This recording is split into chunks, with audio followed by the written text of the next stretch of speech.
The Brewhouse was created to capture and share with you the long history of the Genesee Brewery. But the brewery itself isn't half as interesting as the beer and the people who make it. Visit GeneseeBrewhouse.com.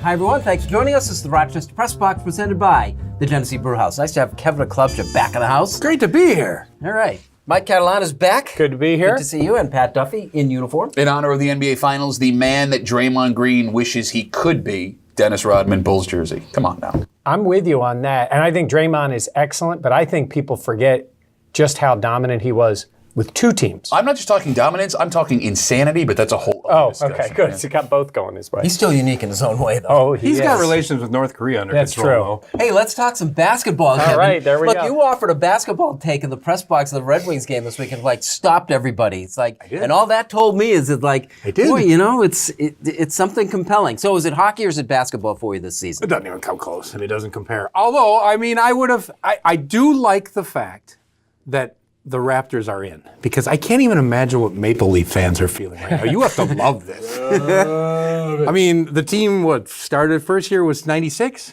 and here they are in the finals. The Leafs, 67. My goodness, it's got to kill them. I'm sure some are cheering because, it's Toronto, but inside they got to be burning. Well, look, I watched the first game of the Stanley Cup Finals. I haven't watched an end-to-end hockey game in a long time. And what occurred to me when I was done with it is, it requires a lot of the viewer to watch a hockey game on TV. Yeah, but it's such a different game from the regular season. I mean, and the endurance and the toll it takes on a body is amazing, because the regular season is not anything like what the playoffs become. And every shift, every time there's a puck near the board, somebody's getting hit. And the pain, the ice packs, and the recuperation period in the summer has got to be incredible. And you look at some of the hits and go, how does he back on the ice already?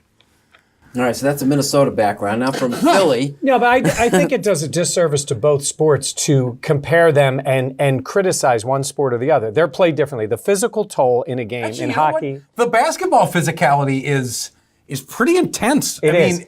Now, again, in the playoffs, it ramps up. It is, but it's a different game. Your star player in basketball is out there the whole time, and the focus is usually on them.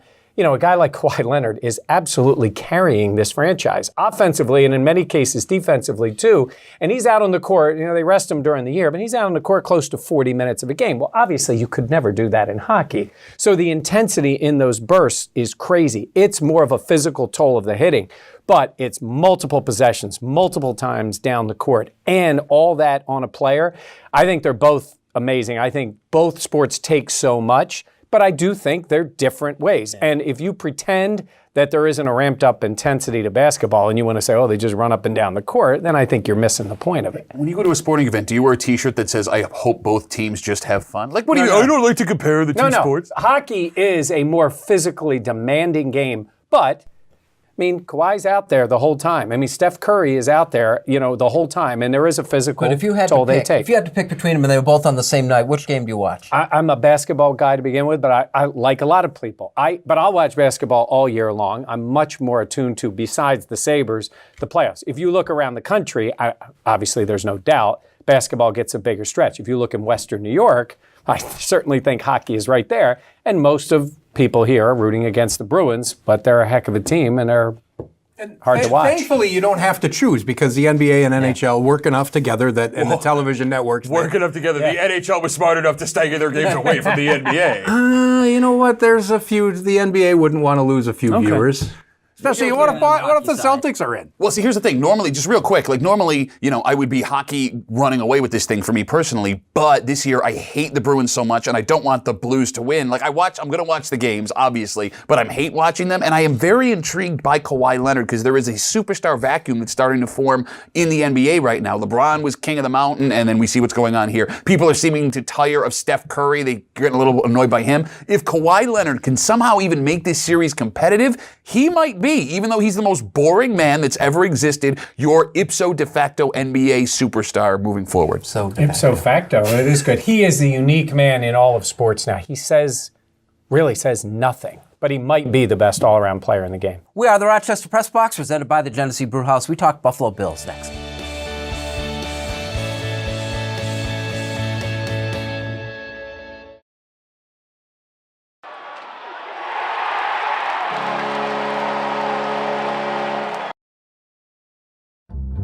The Press Box is brought to you in part by Bay & Goodman Pizza, a local Rochester favorite. Corner of North Winton and Browncroft, Bay & Goodman Pizza.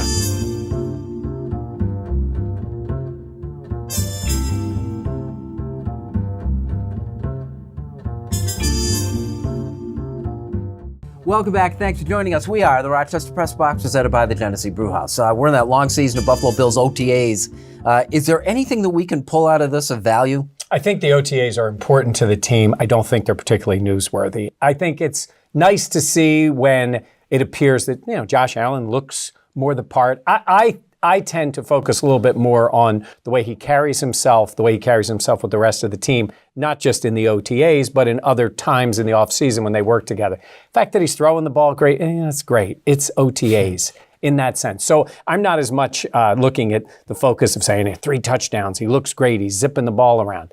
He better look good in the OTAs in that way. He's a different guy now because a year ago, he was the third-string quarterback. He was getting those snaps with those guys, and the eyes were on him as more of a, I won't even say novelty, but it was like, oh, let's see how the kid looks.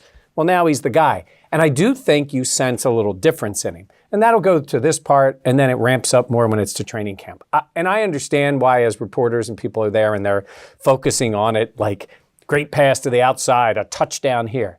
That means nothing. That means absolutely nothing. And we only get to see a glimpse of it. Reporters see a day, and then there's a whole week. So he can look great one day and lousy the next 3. And it's not like the team is tweeting out, Josh Allen had a miserable day today. So you only know part of it. I like the way he's transitioning into more of a leader, and I think he's done a good job of not acting like I'm the guy. But the players are accepting him more as the guy. But that all will just transition right to training camp. I agree with everything Mike just said, but in the defense of everybody tweeting out how great Josh Allen looks, because there's been a ton of it, right? Having been a guy that stands on that sideline at training camp, watching a practice that means absolutely nothing, it is really hard to not get sucked in, especially with a guy like Josh Allen who has the arm that he has, who looks really good in shorts, as he said before. I mean, that guy's built like a battleship, for God's sakes. Excuse me. What I'm saying is, right? Like, you're just looking for anything to get excited about as someone being a Bills fan and covering the Bills at this point. And I think fans want to see those things. They want to see people writing about, yes, he threw 3 touchdowns at a practice. It doesn't mean anything as of tomorrow, but I want to feel a little bit better about myself, knowing that he's doing it. I don't disagree with that. I'm saying is don't read too much in it. I'm already reading into it, Mike. Because Super Bowl. If he has a bad day, again, it's a day, and they may be working on certain things. And it is interesting to say, when people say he took some chances, they did some red zone stuff. Well, you better be taking chances in May in an OTA to get yourself that type of work. Now you're being negative. I mean, they're designed, there's almost a public relations aspect of this to the team where, especially the day that they show it off to the media. Allowed to see it, yes. They set these things I always up. never liked, training camp, whatever it is, nobody ever cheers for the defense. You are I right. really don't. Nobody ever points out that, man, he was right. Whatever the play is.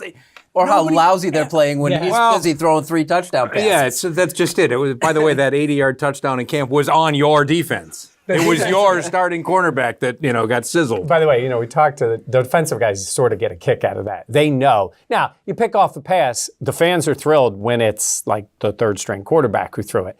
With Josh Allen, not so much. But they know that. And people like offense. They want to see that, especially on this team where the quarterback is such a big part of it. Is there anyone you find yourself watching? Any of you guys, like a guy that you just for now says, I'm interested to see what becomes of this guy. Zay Jones. Zay Jones. I was going to say the same guy. Said it first, so it's yeah. me. No, I mean, this is it, right? This is your season. You make a move. I mean, to be honest with you, there is not a guarantee that he makes it out of training camp, depending on what. I mean, listen, they're so hurt at wide receiver, thin at wide receiver. He's probably making this team, but if he doesn't do something, you're gone. It's over, and it's another failed top 3-round wide receiver draft pick that we've gotten over the last 15 years. You got to hope he's Eric Moulds. And that's what Eric Moulds, 2 years of nothing. And then all of a sudden, year 3, with Doug Flutie, Eric Moulds just took off and became a great player for the team. I'm not saying he's going to be great this year, but I'm watching him too. I think he can be very good, or at least, good enough to help this year. It's a huge year for him. This is the Rochester Press Box, presented by the Genesee Brewhouse. Like it or not, is next.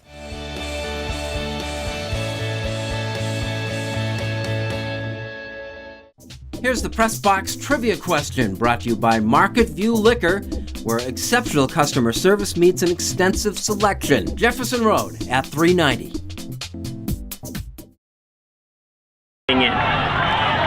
Today is all about belief. Right? It's not enough for me to believe it. It's not enough for Coach Hill or Coach Barstrom to believe it. You have to be the ones that believe that you are capable of running the way that we all know you are capable of, and that those negative thoughts that are coming into your head, you can acknowledge and push away. What's your response to them going to be? 5 more meters, 5 more meters, 5 more meters.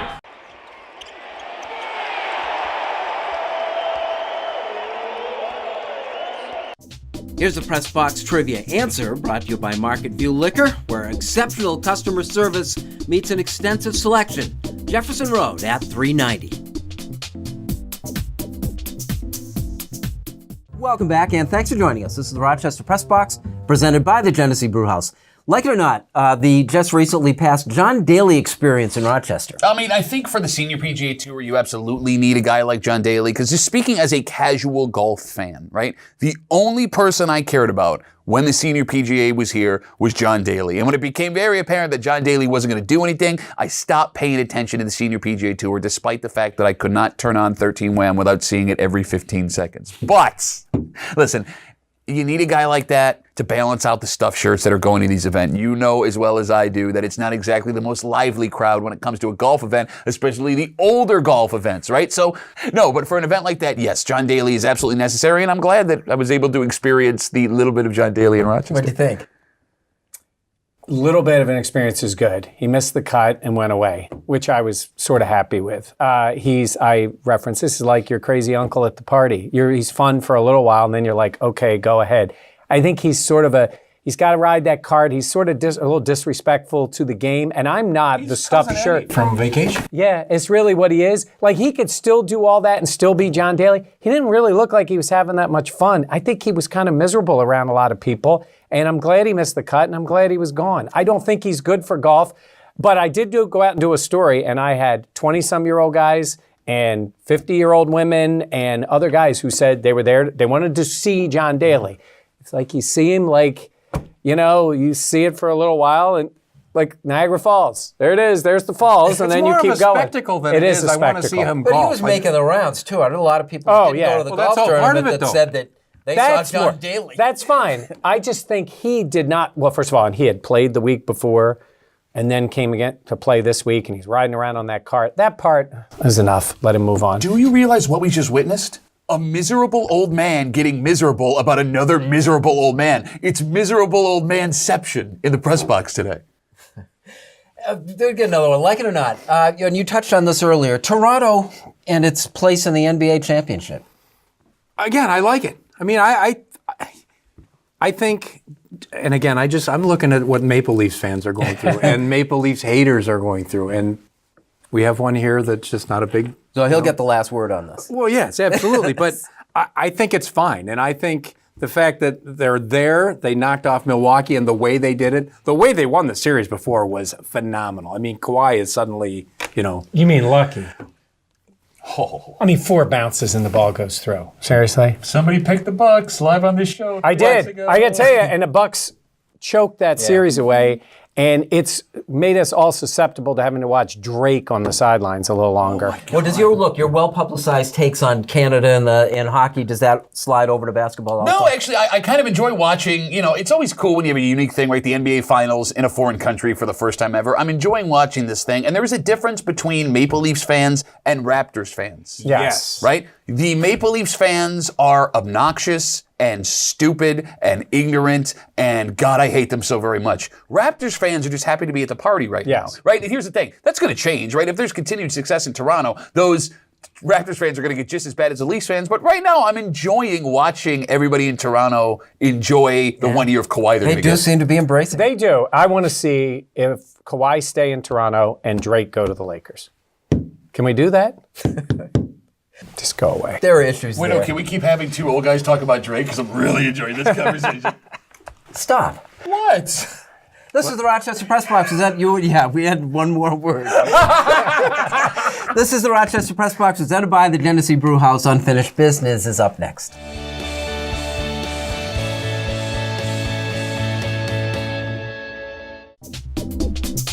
And now here's this week's MVP Experience Stat of the Week, brought to you by Sport Clips, where it's good to be a guy.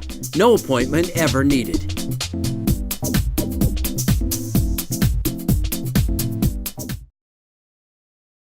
And now to Eichel. He floated one.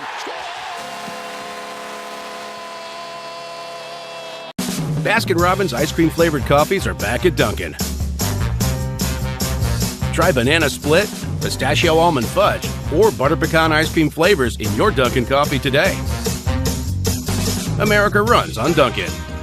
Welcome back. Thanks for joining us on the Rochester Press Box, presented by the Genesee Brew House. Time now for Unfinished Business, brought to you by Dunkin'. America runs on Dunkin'. I have a confession to make. The reason the Boston Bruins are in the Stanley Cup final and doing so very well is because I made the mistake of cheering for a team that I despise to beat a team that I despise more in the first round of the playoffs, and I'm paying for it now. I hate having to watch two teams that I don't like playing in the Stanley Cup final, and I deserve it, because this has happened to me before. I have a confession to make. The first Super Bowl that the Patriots played in against the Rams, I cheered for the New England Patriots. I didn't think Tom Brady was going to be anything special. I enjoyed the fact that the Super Bowl champion would be coming from the AFC East, which kind of gave the Bills bragging rights. And come on, we were all sick of Kurt Warner and his wife on the sidelines at all times. Well, we sit here now, 20 years later, and I feel like a complete idiot and partially feel like it's my fault. So I'm making a new rule. I'm not cheering for any team I despise ever again, despite who they're playing. And maybe, just maybe, I can sit back and enjoy watching sports all over again. And again, why do you hate the Blues? Because Ryan O'Reilly's on that team, and I don't hate Ryan O'Reilly, but I don't want to read all summer about how the Sabres made a mistake making a trade and put a guy with Tarasenko who ended up playing well. I think at this point that ship has sailed. Yeah, but they are in the finals. Yeah. By the way, can we clip the part where he says, "I feel like an idiot," and we just run it keep every using week? it? Kevin, what do you got? Well, so the Minnesota Twins have now set a team record for most home runs in a month. 56 or something like that. And Cody Bellinger's got 20-something. And everybody hits home runs. When this happened in the 90s, there was all of a sudden these whispers. What are they on? What are they using? What are they doing? I liked when fly balls were lots of times just an out. Instead, except in the Yankee Stadium, because every fly ball to right field's a home run. But other stadiums, like fly balls, were outs. And now fly balls are home runs. I know about launch angle. I get it. They swing the bat really hard. The pitchers throw harder, so yes, there are more home runs. But the ball is juiced, and it's a joke. You know, it's funny. I was sorry that you missed it on Sunday. The Red Wings had an inning where they scored 6 runs on 7 hits, none of them home runs. It was like baseball from another era. I'm I know. okay with that. It was from another era. But when the International League, there are twice as, or in AAA, when there are twice as many home runs at this point than there were last year at this point, and they're for the first time using Major League balls. Why do you hate fun? It's not fun. I have fun. Wow, you guys, these old guys fighting each other. All right, we talked about Jon Daly. I want to talk about the guy Jon Daly was paired with this week, and you couldn't get more opposite than Jeff Sluman. And Jeff Sluman came back, and look, Jeff played lousy, he admitted, especially that second round. He fell apart, and he missed the cut. And it was his last competitive tournament. But I'm talking about the way Jeff approaches things compared to Jon Daly. Look, Jon Daly is a draw, and no one outside of Rochester is buying tickets to see Jeff play. But when you look back in his last competitive time here in Rochester, 39 years on the PGA Tour and the Champions Tour. An amazing career, if you think about it. He's got a major. He's got 7 wins there. He's won on the Champions Tour. And he came back and he talked about the fact that he wasn't going to play here in 2023. He has never decided to play in the PGA Championship on the regular tour while he's been a senior. And I think he's doing that because, one, he knows he can't compete, much like Jon Daly, and 2, he feels like he'd be taking a spot from somebody else who could play. Jeff has been a gentleman. He has been a great player and a great ambassador for Western New York. When he came back in 1989 from an appendix surgery that he needed, an emergency surgery, he was weighed 126 pounds, and he tried to play in the U.S. Open, and he missed the cut. The guy has always done whatever it takes to make Rochester proud. He's done well on the big stage. He's made a lot of money, but he always comes back, and he's going to help Oak Hill in 2023 with the new course. I think he's the total opposite of what Jon Daly is. Daly has his place, but I think Rochester should be very proud of a West Sider who has done so well on the national stage. Always represented as well, I thought. Absolutely. This is the Rochester Press Box, presented by the Genesee Brewhouse Unfinished Business, brought to you by Duncan. Kevin, thanks as always. Good to have you back. Pleasure. Guys, as Good always. to be back. Going to listen to some Drake. Thank you for joining us. We'll see you next week with the Rochester Press Box. Kevin and I.